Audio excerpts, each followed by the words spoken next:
Hello friends, welcome back to my channel. তোমরা কেমন আছো? আমি ভালো আছি। তোমাদের জন্য নতুন আর একটা ব্লগ ভিডিও নিয়ে চলে এসেছি। তো আজকের ব্লগে তোমাদের অনেক অনেক স্বাগত জানিয়ে আমি আমার ব্লগটা শুরু করছি। তো আজ হচ্ছে শুক্রবার।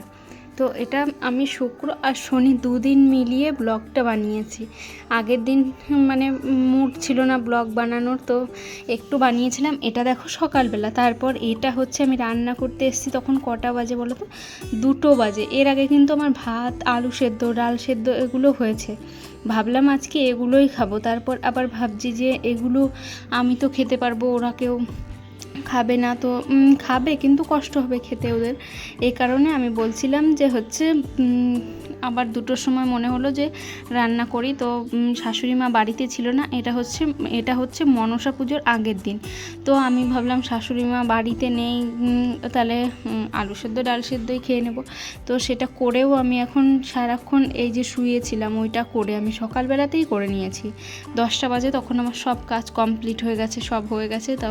তারপরে আবার এতক্ষণ আমি শুয়ে বসে থেকে তারপরে এই যে 2টোর সময় আমার মনে পড়লো যে না থাকার আমরা আছে কতগুলো, কালকেও তো রান্না হবে না, তারপর পরশু দিনও রান্না হবে না, কারণ কালকে পুজো হবে দিদা বাড়িতে। কালকে ওখানেই খাওয়া দাওয়া থাকা, ওখানেই তারপরের দিনও ওখানে খাওয়া দাওয়া। আমি ভাবছি আমরাগুলো না হয়ে যায়, নষ্ট না হয়ে যায়। তো হচ্ছে ওর জন্য আমরা চাটনি করে নিচ্ছি। এই যে করে নেব বলে ছুলে এটাকে ঘষে নেব। আর ওই যে কচু ছিল, ওই কচুটাকে একটু তরকারি করব। ওরা কচুটা এনে রেখেছে তরকারি খাবে বলে আমার শ্বশুরমশাই। তো যদি না করি তাহলে আবার 2 দিন খাওয়া হবে না, নিয়ে নষ্ট হবে, তারপর খেতে পারবে না। এ কারণে আমি হচ্ছে করে নিচ্ছি এখনই 2টোর সময়। আমার শ্বশুরমশাইও বাড়িতে ছিল না, তো উনিও চলে এসছে জানো। আমি এই রান্নাঘরে এসেছি তখন না, এইটা কাটতে কাটতে আমার শ্বশুরমশাই চলে এসছে। যে তারপর আমি তাড়াতাড়ি করে কেটে আমি বসাচ্ছিলাম রান্না। তো আমি রান্না বসিয়েছি, এই ঘরে এসেছি 2টোর সময়। এই সবজি কাটছিলাম, এগুলো করতে করতে আমার হচ্ছে এগুলো আমি মানে 2টোর সময় শুরু করেছি। আমার রান্না 2:45-র সময় শেষ হয়ে গেছে। কেন বলো তো? আমড়াটা তো ঘষে একটুখানি মানে ফোড়ন দিয়ে তেল দিয়ে তার উপর চিনি দিয়েছি, আমড়াটা সেদ্ধ হয়ে গেছে, নামিয়ে দিয়েছি, চাটনি হয়ে গেছে। আর এটা হচ্ছে কচুটা একবার কুকারে সিটি দিয়ে নেব, তারপর হচ্ছে রান্না করব, কষিয়ে মানে সিদ্ধ হয়ে যাবে। তারপর মশলাটা কষিয়ে এটা দিয়ে একটু গরম মশলা দিয়ে নামিয়ে দেবো, এটাই ভেবেছি, তাহলে তাড়াতাড়ি হয়ে যাবে। কারণ শ্বশুরমশাইও সকালবেলা কিছু খায়নি, তারপরে হচ্ছে আমার বড় কিছু খায়নি, চলে আসবে। তো ওই কারণে আমি বলি তাড়াতাড়ি হবে, তাহলে এটাই তাড়াতাড়ি করে নিই। শুধু ডাল সেদ্ধ আলু সেদ্ধ দিয়ে দেবো, তারপর হচ্ছে আবার এটা হচ্ছে কচুটা পচে যাবে। এ কারণে আমি তরকারিটা আজই করে নিচ্ছি। আর এই যে কচুগুলো আমার কাটাও হয়ে গেছে, এরপর সিটি দিয়ে নেব, তারপর ওই বললাম যেরকম রান্না করব ওরকমই রান্না করে নেব। আর এই যে এখন হচ্ছে আমড়াটাকে ঘষবো, এটা সব ছুলে নিয়েছি, আরও অনেকগুলো রয়েছে, তো সব একবারে দেব না। এই চাটনিটাই ফ্রিজে রেখে দেবো ভাবছি, যদি কেউ খাবে, আর না হয় যেটুকু থাকবে ফ্রিজে রেখে দেবো। তো এটা আমি 2 দিন পর ভয়েস ওভার দিচ্ছি। তো আজও আমাদের ফ্রিজে এই চাটনিটা রয়েছে। তো আমড়াগুলো এক এক করে ঘষে নিচ্ছি, আর ওদিকে কুকারে দেখো আমি বসিয়ে দিয়েছি। এদিকে আমার রান্নাও হয়ে গেছে। তারপর হচ্ছে আমার রান্না করে এই যে গ্যাসটা মুছে নিচ্ছি। গ্যাসটা মুছে আমি ওইদিকে জামা কাপড়গুলো তুলবো, একটু মেঘ করেছে বলে। তারপর হচ্ছে আমার না প্রচণ্ড খিদে পেয়েছে। এই 2 দিন আমি ঠিক করে ভাত খাচ্ছিলাম না, খাওয়া দাওয়া করছিলাম না, মানে সেরকম খিদে পেত না। আজকে এতটা খিদে পেয়েছে কেন আমি নিজেও জানি না। তো আমি না আর থাকতে পারছিলাম না খিদেতে। তো আমার বর আসতে অনেকটাই লেট করেছিল। এই যে রান্না করেছি দেখো চাটনি, তো হচ্ছে আর এই যে নিম পাতা ভাজা করেছি। নিম পাতা ভাজাটা হচ্ছে এমনি শুকনো খোলা নিম পাতাটাকে দিয়ে রেখেছিলাম, এরকম হয়ে গেছে। আজকে আমি প্রথম এগুলো খাবো। আর এই যে কচুর তরকারি, আমি এতদিন কোনো দিন কচুর তরকারি খাইনি, আজকেই খাবো। মনে হলো যে একটু খাই, তো এতদিন আমার মনে হতো না। আর এখানে ডাল সেদ্ধ।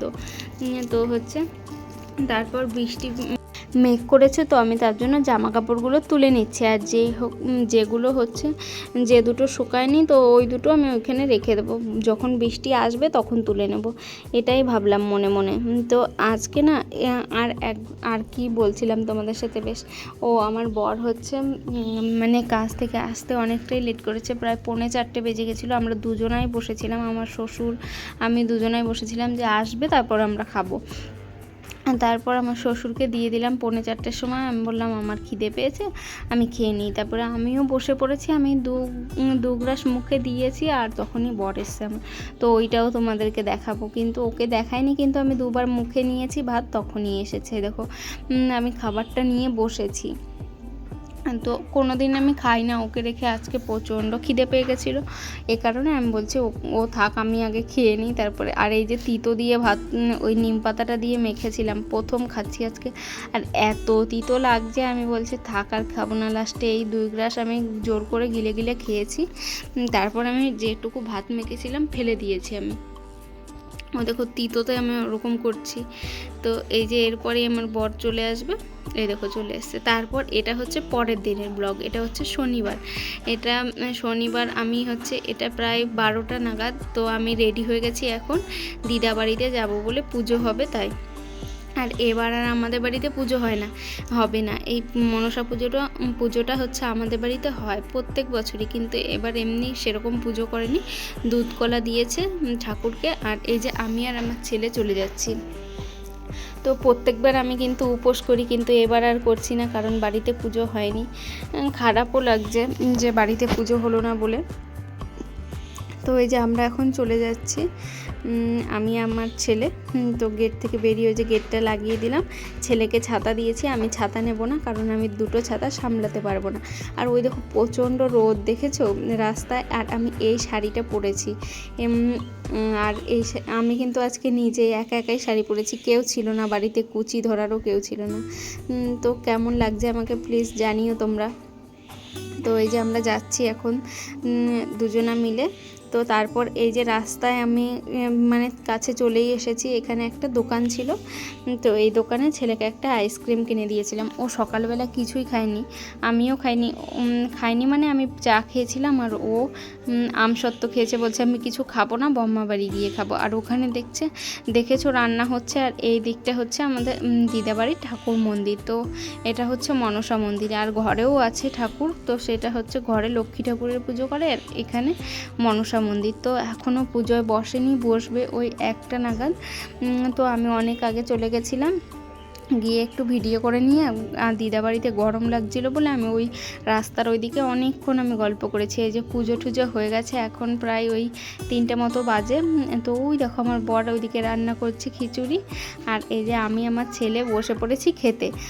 তো কারণ কেউ বসেনি, আমরা দুজন বসেছি, কারণ আমাদের প্রচণ্ড খিদে লেগে গেছিলো। তো এ কারণে আমি আমার ছেলে বসে পড়েছি। সকাল থেকে আমরা কিছু খাইনি। তো আমি আজকে বরের ইয়েও করিনি যে বর হচ্ছে খাবে না খাবে। আমি বললাম তো আমার সঙ্গে একটু খাও, বলছে খাবে না, পরে খাবে। তো আমরা দুজনাই খেয়ে নেব। আজকে ঠাকুরের ভোগে হয়েছিল খিচুড়ি, আর হচ্ছে একটা পাঁচমিশালি তরকারি, আর হচ্ছে আমড়ার চাটনি। তো এগুলোই হয়েছিল। তো অনেকেই খাবে, তো আমরা আগে খেয়ে নিচ্ছি। এই যে খিচুড়ি দেবে বলে পাতার দিকে আমি ক্যামেরা ধরে বসে আছি, কখন দেবে করে। তো এই যে ফাইনালি দিল। তো আমি খিচুড়িটা সেরকম ভালো খাই না, তবে হচ্ছে সময় বিশেষ খেতে হয়, এ কারণে খাই। আর এটা ছেলের থালা, ছেলেকে কিন্তু আমিই খাইয়ে দেবো। এটা গরম তো খেতে পারবে না একা একা। তো এই যে চলে আসলো তরকারি, এটা কিন্তু আমার বরই রান্না করেছে, সবজি খিচুড়ি যাই বলো সবই। আর এই যে আমি এখন খেয়ে নেব। তো ওই যে পাশে বসেও পড়েছে 2-1জন। আর এদিকে মামা ফ্যান চালিয়ে দিয়েছিল, বড় স্ট্যান্ড ফ্যান, যে গরম লাগছিল বলে আমাদের। তো খেতে বসেছিলাম, আর খিচুড়িটা গরম বলে ফ্যান চালিয়ে দিয়েছিল, নিয়ে খেয়ে তবু একটু মানে আরাম পেয়েছি, ওই ফ্যানটা চলছিল বলে। তো এই যে ছেলেকেও আমি খাইয়ে দিচ্ছিলাম একটু ওর থালা থেকে নিয়ে। তো আরও সবাই বসবে বলে সবাই হচ্ছে দাঁড়িয়ে আছে পেছনে, অনেকেই দাঁড়িয়ে আছে। এই আমরাই ফার্স্টে বসেছি, তারপর হচ্ছে আমরা খেয়ে দিয়ে উঠবো, তারপর সবাই বসবে। আর এই যে আমি খেয়ে নিচ্ছিলাম, আর দেখো আমি হচ্ছে খেতে খেতে ছেলেকে একটু জল খাইয়েছি, মানে উল্টো করে। তো সেইটাই মামি এসে বলছিল, এই যে একটা মামি পাশের বাড়ি, তো বলছিল যে ওরকম করে জল খাওয়া হবে না, তো ওটা উল্টো হয়ে যাচ্ছে, তো ওর জন্য। তো আমি বললাম বেশ ঠিক আছে। তো সেইটাই বলছিল। আর এই যে আমি খেয়ে নিচ্ছি। তো খেয়ে দিয়ে বাড়ি চলে এসেছি প্রায় হচ্ছে 5টার সময়। তো খেয়ে দিয়েও বসেছিলাম আবার সেই গাছতলাতে। তো আমি, পাশের বাড়ির একটা দিদি, তারপরে আরেকটা যা, সবাই মিলে। আর এতটা শান্তি লাগছিল বাড়ি এসে নিজের বিছানাটা পেয়ে। তো কি বলবো, আর এই মানে যেখানেই যাই নিজের হচ্ছে ঘরটাকে খুব মিস করি। যত বড় বাড়িতেই যাই, আমার ভাঙা ঘর হোক, নোংরা হোক, তবু আমার এইটাই ভালো লাগে। টাটা সবাইকে।